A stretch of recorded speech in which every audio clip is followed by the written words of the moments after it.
Sadhgurunath Maharaj Ki Jai, and welcome to Jagadambe Reads the Holy Books of India, Ramayana212. As you may remember, Lakshman was telling Rama to be strong. I will follow your advice. You must tell me what we should do now. What shall we do? Where should we go from here? How will I be able to find Sita? Think it over and tell me. I am oppressed by this sorrow, and my mind refuses to function properly. You are the one who should think for both of us. Lakshman said, let us once again search this Janasthana thoroughly, and if we do not find her here, we will proceed southwards.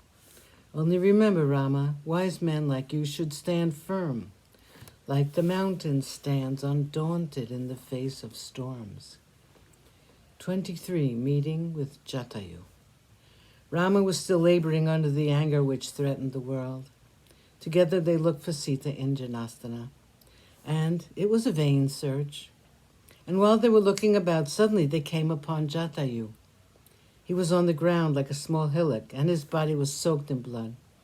Rama said, Lakshman, it must be a Rakshasa who's assumed the guise of an eagle. He's eaten Sita. His body's covered with blood, which is hers. I'm going to kill him now. With his bow clasped in his hand, Rama approached the fallen eagle. Jatayu was dying, and he was spitting blood. With great difficulty, he spoke. Rama, do not waste your time wandering around here.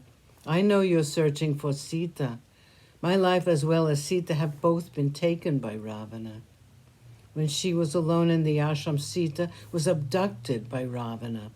I saw him carrying her away. I tried my best to rescue her from him. I fought with him. I broke his bow and his chariot, and I killed his charioteer. He fell to the ground, but I could not fight for long. I had caused as much havoc as I could with my beak, my claws, and my wings. Ravana took up his sword and cut off my wings. When he knew that I was helpless, he lifted her again and flew up into the skies and speeded away from here. I'm not a Rakshasa, my son. Rama's woe was great. This eagle, this friend of his father and their guardian, had been true to his word and had tried to save Sita from the clutches of Ravana, and he could not do so. Rama fell on the ground, and embracing the dying eagle, he cried like a child. Lakshman, he said, we were banished from our country. We were made to live in the forest Dandaka. We have lost our Sita, and now Jatayu, who is like a father to us, has been killed. Misfortune like this is more virulent than poison. It is so intense it will burn up even the god of fire. If I should now touch the waters of the sea, my misfortune would dry it up. In this entire world, there's no one more unfortunate than me. I've been pushed into this deep pit of pain by fate, and because of my ill luck, this great soul is dying. Rama sat there shedding tears and stroking the dying eagle with his loving hands. And so they sat for a while. Rama said, Lakshman, life is fast ebbing from the body of noble Jatayu. His movements are stilled, and only his breath remains, and that will leave him very soon. He has turned his sad eyes on us.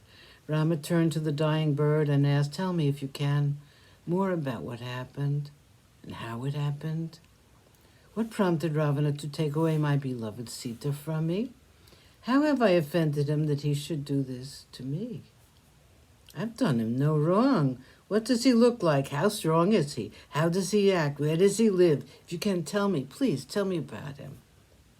Jatayu was sorry to see Rama unhappy. He was finding it hard even to breathe, and yet with great effort he spoke. She was carried away by him. He was like a whirlwind, and she was dazed. He traveled southwards. Child, my life is fast slipping away. I'm not able to see. Hold me in your arms. Let me find release from the bondage called life when I am held by you. Sadhgurunath Maharaj Ki Jai. Thank you for coming. I hope you come again.